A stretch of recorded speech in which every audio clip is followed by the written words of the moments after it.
Checking. All right, getting positioned, getting all positioned, and I actually might sit this way. But yeah, so first week in Nighthold, it was great. Loved it. I really loved the lead up to go into Nighthold with all the quests we did in Suramar.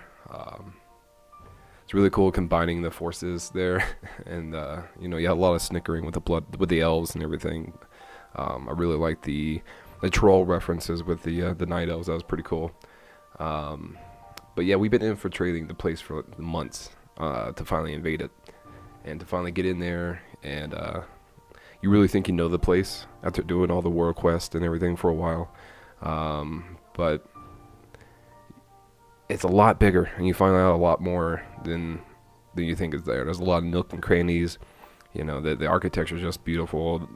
All the fountains and flowers and stuff. I mean, it feels very Sunwelly, but definitely has that dark purpley feel to it, of the moon, I guess, and everything. Standout places though for me for sure was the Krosus fight. Being out there on the bridge was pretty rad. Seeing basically the tomb of sargaeras right in front of you, just being alone out on the bridge, this broken bridge, and having to beat this gigantic, massive dude that killed Tyrion, man. So we could finally get our payback there. Also, the lore in the raid feels very textured. It feels very fleshed out. Better than some previous raids. Not the best, but I mean, it's still pretty new to us, I guess, what's going on. So with the first boss, Skorpyron, I think that's how you say his name. I really like the fight. I like the visuals. I like the room. I like it for the sheer mess of it, really. If people don't perform these simple mechanics, really, you get messed up if you don't get it behind a pillar. And I messed up myself a few times, really, because I get behind a pillar, and I think he's going to cast something, but really he's casting something else, and then he casts the knockback right after, and I'm like, oh. And you pull all these not spiders, but the scorpions and stuff. But anyways, it's a real fun AoE fight for sure, and being a frost DK, it's something fun to do.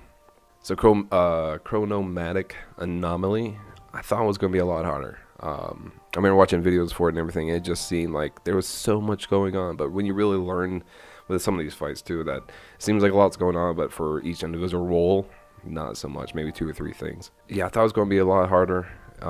We started on heroic, but wound up 2-shotting it. And I liked how the boss, though, the room and everything was really cool. The visuals were whatever, but I liked how they tied it in to the quest line earlier where you were invading, and then Alessandra froze everything in time, and that was one way you had to basically save everybody from that. So I liked how they tied that in there. Alright, so Trilliax was another one that I thought might take a little longer, but again, we 2-shot. Once people realized that you should just eat the cakes, we were trying to overthink it and overcomplicate it and divide everybody. It's just basically you go eat cakes. And if you don't have a buff, you eat a cake. It's no big deal. The other funny thing, though, was people just, yeah, of course, just that beam. You're always going to, it's funny to see everybody just get taken out by that beam, especially once it switches.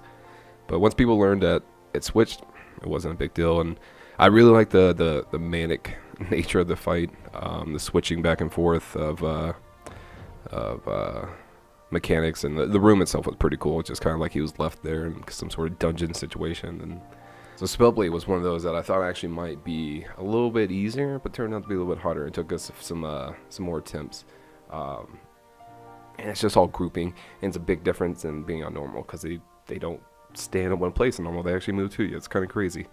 It's like that's like the whole fight. Spellblade was not that hard, but in a way that, like I said, you just had to group everything up. And I like bosses that kind of roam the area. I think there's an achievement you can actually drag it to different rooms and stuff. I think that was really cool. The last minute burn, though, whenever you have those second amount of ads and they're casting, I think that annihilation or whatever it is, or detonation or whatever, basically you have to ignore those and just burn the boss, because you won't have enough time, and she'll just berserk and everything. So you're just watching that countdown happen and just hoping you get it in time. And that was a lot of fun. So yeah, Krosus, again, the standout for me. Again, simple fight, but it's just a very cool fight. I love the environment. I love the mechanics. It's a lot of running around in a tight space. And although the fight feels very simple, it feels kind of brutal if you miss, your execution on some of these mechanics. Stuff one-shots, tanks get rocked. It's a great fight, and it's where my guild for last week, for the first week, we ended our heroic progression. It was like their Thursday night. I think we finally got Spellblade down, and then went on to do Krosus for a little bit. And I think we started with making our way to Spellauger and stuff, and then it's just like, no, this is a mess. Let's just get caught for the week. So Tichondrius. Tichondrius is actually the first boss I did on normal. I had pugged a group the following day because I wasn't sure I was going to make up the guild's run on Monday. So I tried to fill it in between there, and it went really well, considering first week for the raid, and it was just a complete pug. We actually one-shot most of everything because we just had a lot of DPS, and I think a lot of people were real interested that we're doing heroic and mythic just to get it out. But yeah, we pretty much one-shot everything up there till about Tichondrius, and that's the boss that you realize you need kind of a good group. And a big part of it was the tank, and we just had bad tank. But having only done them in normal, I definitely fear heroic and mythic. But it's a cool fight. It's a high movement fight. I like working with pillars and stuff too, and I really liked how I think this expansion they really helped out with the pillars with melee as far as keeping it kind of close to the fight. You can fight through the pillar and stuff. So a lot of fights like that and Skorpyron or Skorpyron, whatever. It's a little bit easier for melee. All right, so botanist. I first attempted this on normal with the pug, and that's pretty much where we got to. We got to 10%. After several attempts on him, but it just got a little late. It was like 3 or 4 o'clock in the morning, and I just kind of scratched it up. But the cool thing was Monday, I was able to actually raid with my guild later on that day, and they actually started. They had finished up to Tichondrius when I logged on, so I jumped right in a great time. So we went on to do botanist. I think we 2 or 3 shot at him. Basically, it was a lot easier with some high, your guild people. The fight to me is not that impressive.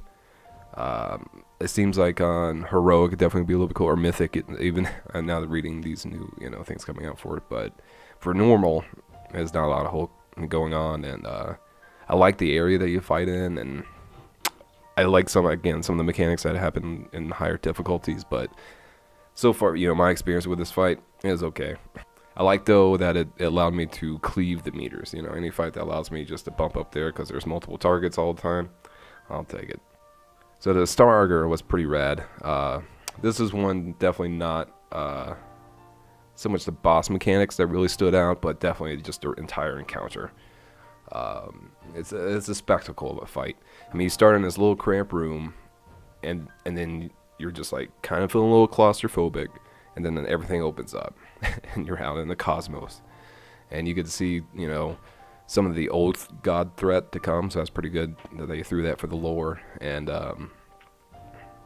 other than the fight being a little long for what it is, it's a good fight. I enjoyed it. Elison is a little weird for me to judge because I haven't done it on heroic, and I feel like that's where that kind of is one of those fights that stand out a little bit better on heroic. As with some of these fights, like Spellblade especially, it's just you feel like you're missing out completely the whole fight and the mechanics by doing it on normal. But I will say though, it seems like a cool fight. It seems like it's pretty complex.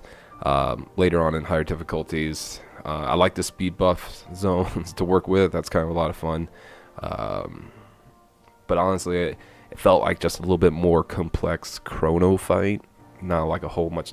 Just for as big as Elison has been in the storyline, I just thought maybe there'd be a little bit more, like with Gul'dan, I guess. But so now coming to Gul'dan, because that was awesome to see him up there. We're kind of gotten tired of dealing with Gul'dan and seeing this guy for a while, so it's nice to finally just get the encounter. Get to the boss, fight this dude, take him out. The encounter area is beautiful though. You're at the top, you can see out. You got Illidan chilling out in the crystal above you. you know, that he's his body and everything. And even the model for Gul'dan looks really good, and it changes throughout the fight, and actually that's really cool too.